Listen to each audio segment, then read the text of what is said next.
एक गाना आपने अक्सर सुना होगा जिसका हमें था इंतजार।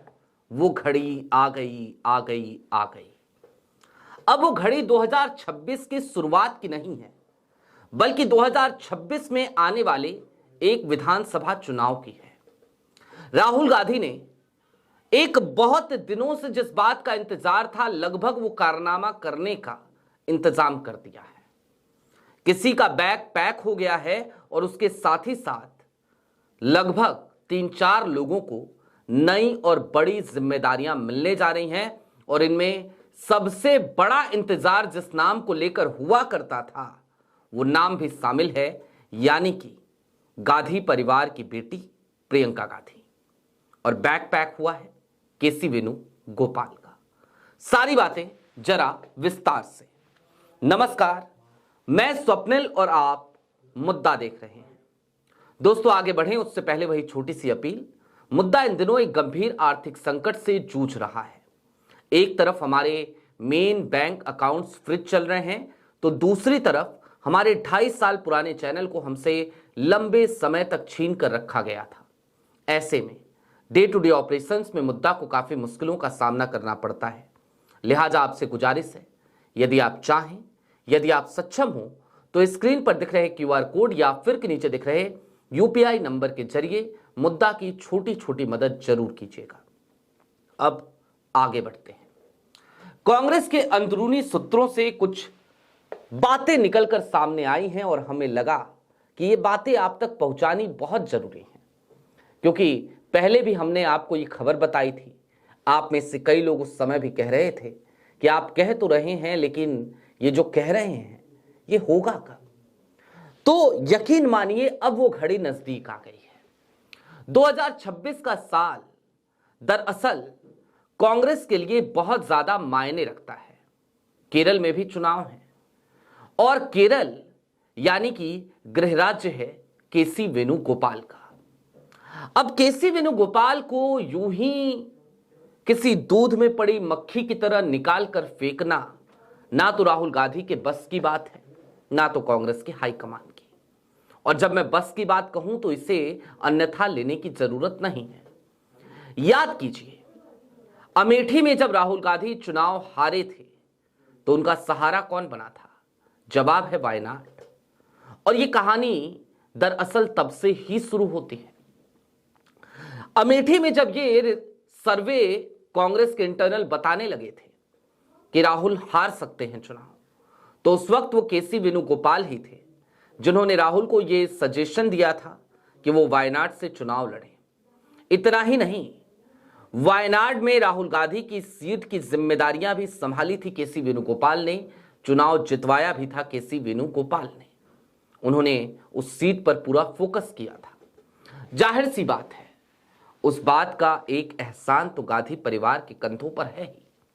और ऐसे में केसी वेणुगोपाल के सामने तमाम जिस तरीके की अड़चनें हैं, केसी वेणुगोपाल चाहे जिस तरीके से भी उनकी कार्यशैली रही हो, केसी वेणुगोपाल चाहे हिंदी भाषी क्षेत्रों में कुछ भी ना कर पा रहे हो या फिर कि दक्षिण भारतीय क्षेत्रों में भी कुछ ना कर पा रहे हो, संगठन महासचिव के पद पर बैठे हों, लेकिन कांग्रेस का संगठन हर गुजरते दिन के साथ कमजोर होता हुआ नजर आ रहा हो और उसे मजबूत करने की कवायद में सिर्फ और सिर्फ राहुल गांधी और कुछ और उनके जैसे नेता दिखाई देते हो, इन सब के बावजूद केसी वेणुगोपाल से यूं ही कुर्सी खाली कराना वो गांधी परिवार को भी गवारा नहीं, कांग्रेस को भी नहीं, राहुल और प्रियंका को भी नहीं।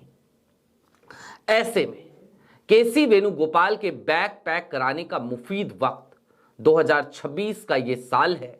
ये वो साल है जब केरल में चुनाव है।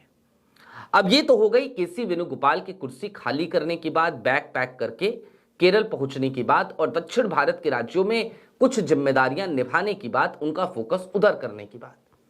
तो फिर वो कौन से चेहरे हैं जिनको इधर की तरफ या भारत के अलग अलग हिस्सों में बड़ी जिम्मेदारी दी जाएगी? एक बात का जिक्र अक्सर किया जा रहा है कि प्रियंका गांधी का क्या होगा।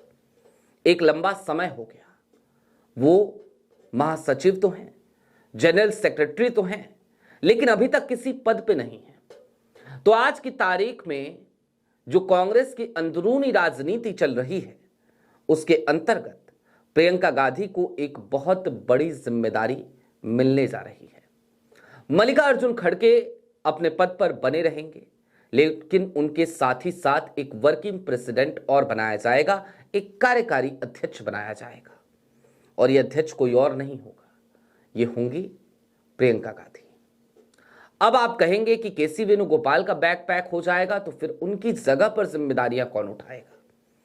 फिर वहां पर दो नाम और निकलकर सामने आते हैं। एक नाम है सचिन पायलट का और दूसरा नाम है गौरव गोगोई का। गौरव गोगोई को नॉर्थ ईस्ट की जिम्मेदारी देने की कवायद में लग चली है कांग्रेस।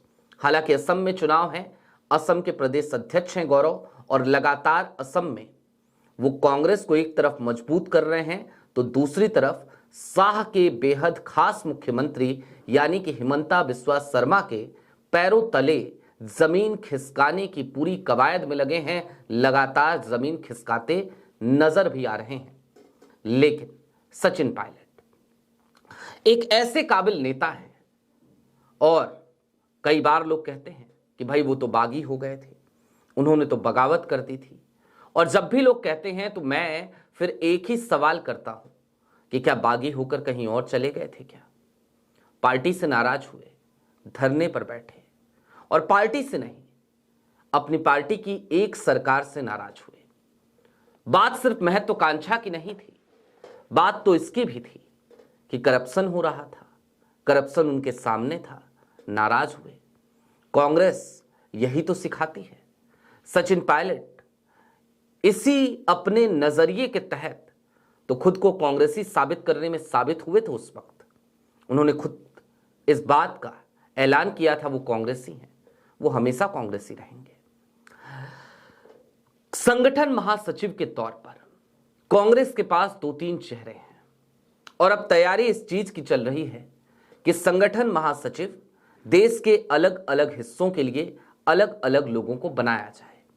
दक्षिण भारत की तरफ अगर केसी वेणुगोपाल जिम्मेदारी संभाल रहे हैं तो संभालें, लेकिन उससे इतर हटके और लोगों को जिम्मेदारियां दी जाए।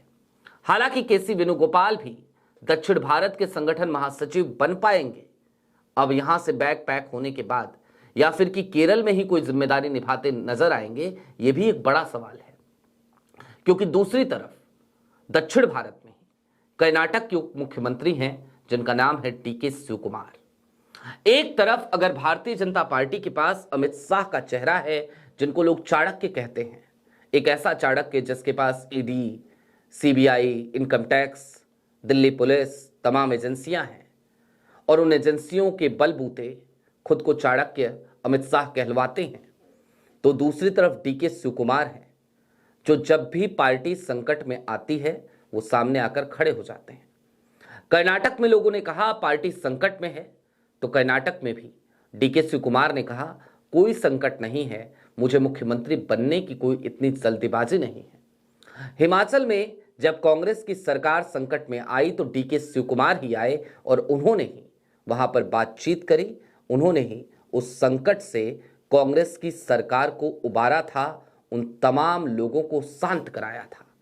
तो दूसरी तरफ वो डीके शिवकुमार भी हैं जिनको दक्षिण भारत में बड़ी जिम्मेदारी मिल सकती है, और वो बड़ी जिम्मेदारी संगठन महासचिव की हो सकती है।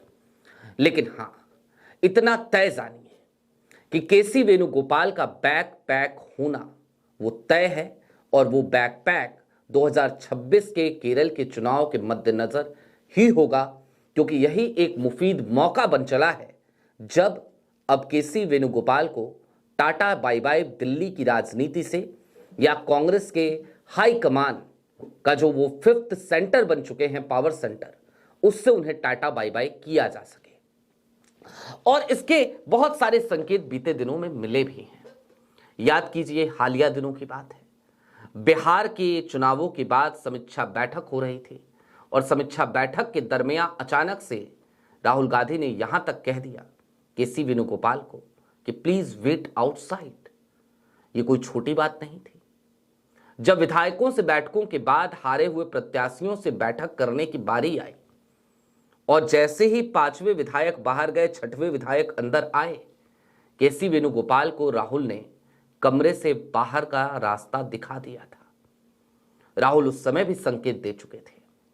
केसी वेणुगोपाल कई बार आज की तारीख में हाशिए पर जाते हुए नजर आते हैं। बात इतर है, वो फोटो फ्रेम का हिस्सा फिर भी बन जाते हैं।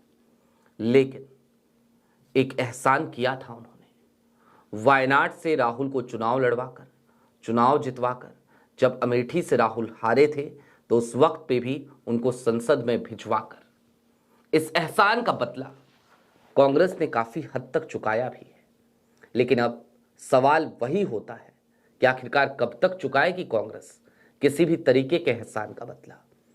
तो कुल मिलाकर अब इस बात को समझिए कि कांग्रेस के कुछ अच्छे नेता, कुछ बड़े नेता जिनको लोग चाहते हैं बड़ी जिम्मेदारियां निभाते हुए नजर आए, उन तमाम लोगों को उनके मुताबिक जिम्मेदारियां सौंपने की कवायद की तरफ बढ़ चले हैं राहुल गांधी।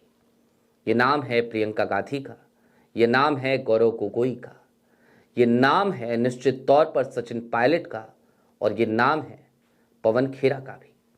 क्योंकि आज की तारीख में मीडिया का जो सेक्टर है कांग्रेस का, उसमें भी पवन खेरा जैसे लोगों की जरूरत महसूस हो रही है। और इसको लेकर के काफी सारी बातें अंदरूनी धड़ों में कांग्रेस के चलने लगी हैं। कुल मिलाकर 2029 के चुनाव से पहले राहुल गांधी अपनी पार्टी को उस हद तक मजबूत कर देना चाहते हैं, या फिर कि अपनी किलेबंदी को इस हद तक मजबूत कर देना चाहते हैं जहां पर वो भारतीय जनता पार्टी के उस बड़े साम्राज्य भाजपा के संगठन का है, उससे भिड़ सके, लड़ सके। और बात सिर्फ लड़ने भिड़ने की नहीं है, कम से कम वो जीत हासिल कर सके। और ये जीत हासिल करने के लिए निश्चित तौर पर कांग्रेस को बड़े कदम उठाने की जरूरत है, जिसकी तरफ फिलवक्त राहुल गांधी बढ़ चुके हैं। देखना दिलचस्प होगा कि क्या वाकई में केसी वेणुगोपाल 2026 के चुनाव के मद्देनजर जब बैग पैक करके केरल पहुंच जाएंगे तो उसके बाद से क्या उनका कांग्रेस की राष्ट्रीय राजनीति में कोई प्रभाव नहीं होगा, या फिर उसके बाद भी उनकी दखलंदाजी बरकरार रहेगी। आपकी क्या राय है कमेंट बॉक्स में जरूर बताइएगा। अभी के लिए दीजिए इजाजत। चलते चलते फिर वही अपील, चैनल पे नए हो तो सब्सक्राइब करते हुए जाइएगा, सक्षम हो तो छोटी छोटी मदद मुद्दा की जरूर कीजिएगा। बहुत शुक्रिया।